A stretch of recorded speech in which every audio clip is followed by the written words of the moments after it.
लोकसभा चुनाव के मद्देनजर समाजवादी पार्टी के राष्ट्रीय अध्यक्ष अखिलेश यादव ने उत्तर प्रदेश के डुमरियागंज में जनसभा को संबोधित करते हुए बिना नाम लिए बहुजन समाज पार्टी पर तंज कसा है। सभा मुखिया अखिलेश यादव ने मंच से कहा, एक दल है जिसका एक विधायक गलती से जीत गया है। उन्होंने अंदर ही अंदर बीजेपी से हाथ मिला लिया है। बहुजन समाज के लोगों से अपील है, ये लोग संविधान को बदल कर हक छीनना चाहते हैं, इसलिए चुनाव में वोट करते। डुमरियागंज में सपा मुखिया अखिलेश यादव ने कहा, वो संविधान बदलना चाहते हैं, हर व्यवस्था बदलना चाहते हैं, इसलिए नारा दे रहे हैं 400 पार, लेकिन जनता इस बार उन्हें हराएगी। इस बार देश की 140 करोड़ जनता इनको 140 सीटों के लिए तरसा देगी। वहीं अखिलेश यादव ने कहा कि दिल्ली में सरकार बनने जा रही है, 30 लाख नौकरियां खाली हैं, अपने नौजवानों को 30 लाख नौकरियां आरक्षण का पालन करते हुए दिलाएंगे और अग्निवीर की व्यवस्था भी खत्म करने का काम करेंगे। और आप देख लेना, जिस समय 7वें चरण में चुनाव पहुंचेगा, जनता का गुस्सा 7वें आसमान पे दिखाई देगा। ये लोकतंत्र का 2024 का विशेष चुनाव है।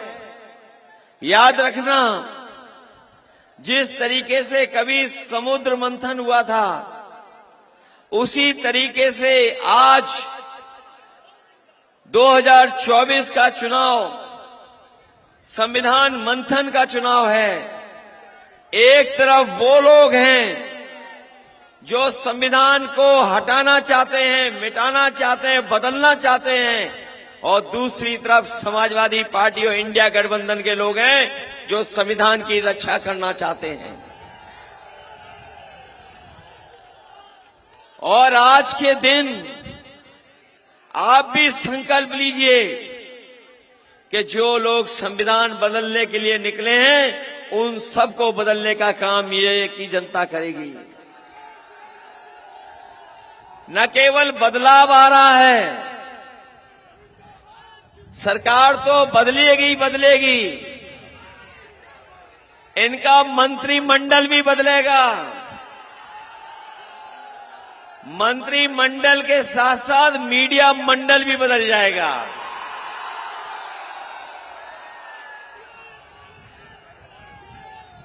बताओ, मंत्रिमंडल के साथ मीडिया मंडल बदलेगा कि नहीं बदलेगा?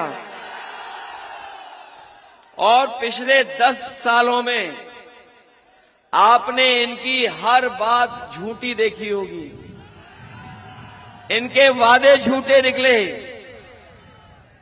ये वही लोग हैं जिन्होंने भरोसा दिलाया था गरीबों को, किसान भाइयों को, कि सरकार में आएंगे तो किसानों की आय दोगुनी हो जाएगी। हमारा यहाँ का किसान और गरीब जानता होगा, किसी की पैदावार की आय दोगुनी सरकार में नहीं हुई। और जिस तरीके से लागत बढ़ाई है, कीटनाशक दवाइयों की कीमत बढ़ाई, डीजल बढ़ाया, खाद, डीएपी, बिजली का बिल सब महंगा कर दिया। जहां किसान की आय दोगुनी नहीं हुई, वहीं किसानों पर कर्ज बढ़ता चला जा रहा है। कर्ज लगातार बढ़ा है किसान पर, गरीब पर। और जिस तरह के फैसले दिल्ली की सरकार ने लिए हैं कि बड़े बड़े उद्योगपतियों का कर्ज माफ कर दिया, और जो जानकारी मिल रही है वो जानकारी ये है कि अभी तक 10 साल में बीजेपी की सरकार ने 25 लाख करोड़ रुपए उद्योगपतियों के माफ किए हैं। वहीं किसानों की जमीन कब्जा करने के लिए, उनकी पैदावार को कब्जा करने के लिए ये काले कानून भी लेकर के आए थे। लेकिन हमारा किसान इकट्ठा खड़ा हो गया, किसान ने विरोध कर दिया और दिल्ली घेर ली। हजारों शहीद हुए, न जाने क्या क्या प्रशासन और सरकार ने किया, लेकिन हमारा किसान पीछे नहीं हटा। और अंततः उन्हें अपने काले कानून वापस लेने पड़े। जो सरकार 25 लाख करोड़ उद्योगपतियों का पैसा माफ किया, जिन्होंने ये कानून बनाया कि जो कर्ज है, जिन पर 5 करोड़ से ऊपर, उनका कर्ज माफ किया जाएगा। 5 करोड़ से ऊपर वाला तो कर्ज माफ हो गया, लेकिन हमारा किसान और गरीबों का जो लाखों में कर्ज वो नहीं माफ हुआ। हम अपने गरीब भाइयों को, किसान भाइयों को कह के जा रहे हैं, इंडिया गठबंधन ने तय किया है 4 जून के बाद सरकार बनेगी और हमारे किसानों का भी कर्ज माफ करने का फैसला लिया जाएगा।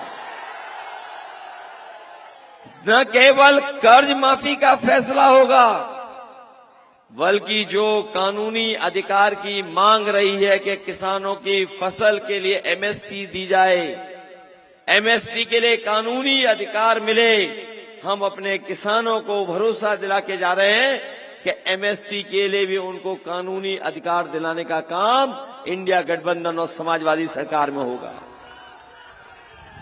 जहां इन्होंने किसानों को धोखा दिया, वहीं यहां के मौजूद नौजवान जानते होंगे, इस सरकार में जो भी परीक्षा हुई उस सब परीक्षाओं के पेपर लीक हो गए।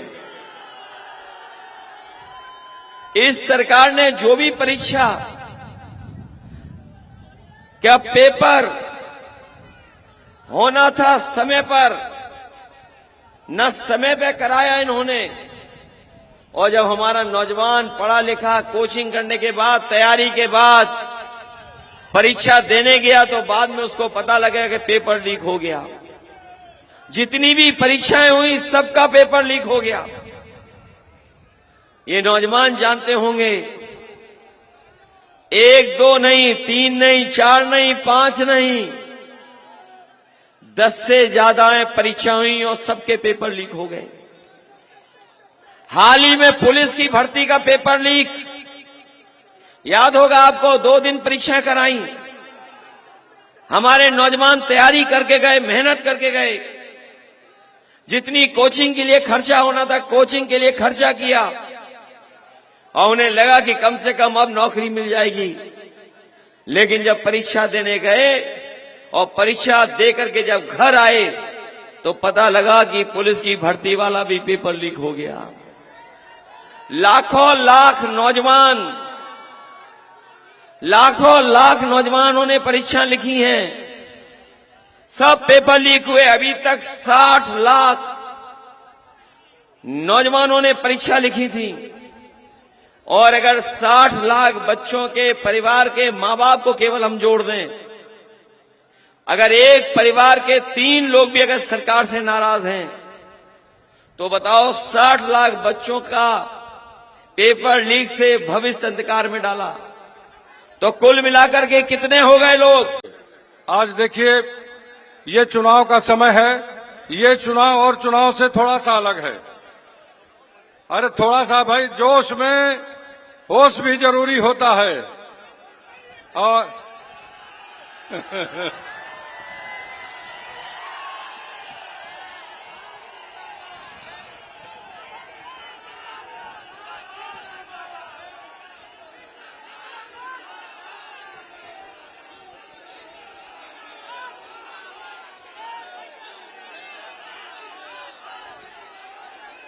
आज ये चुनाव और चुनाव से देखिए, अब तक आप लोग वोट डालते थे सांसद चुनने के लिए।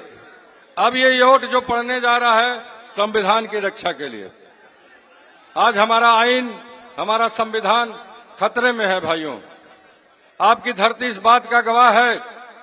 मैं माननीय अपने नेता राष्ट्रीय अध्यक्ष जी को बताना चाहता हूं कि यहां पर बाढ़ की इतनी बड़ी समस्या है, जो हमारी यहाँ की, अगर ये बाढ़ और बीमारी, जब बाढ़ आती है तो राप्ती नदी से ये हमारा पूरा पूर्वांचल का क्षेत्र प्रभावित हो जाता है। और बाढ़ के बाद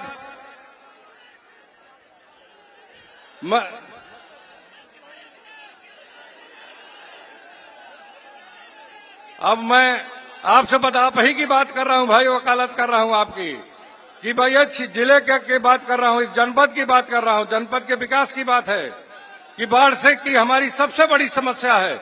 और बाढ़ के बाद जब पानी जम जाता है तो तमाम सारी बीमारियां पैदा होती हैं। यहाँ पर मैं माननीय अध्यक्ष जी आपसे बताना चाहता हूं कि इंसेफेलाइटिस जैसी बीमारी से सबसे ज्यादा मौतें अगर कहीं हुई हैं तो हमारे इस सिद्धार्थनगर जनपद में हुई हैं। और यहां पर तमाम ऐसी चीजें हैं, बेरोजगारी। वीपी न्यूज, खबर सिर्फ सच की।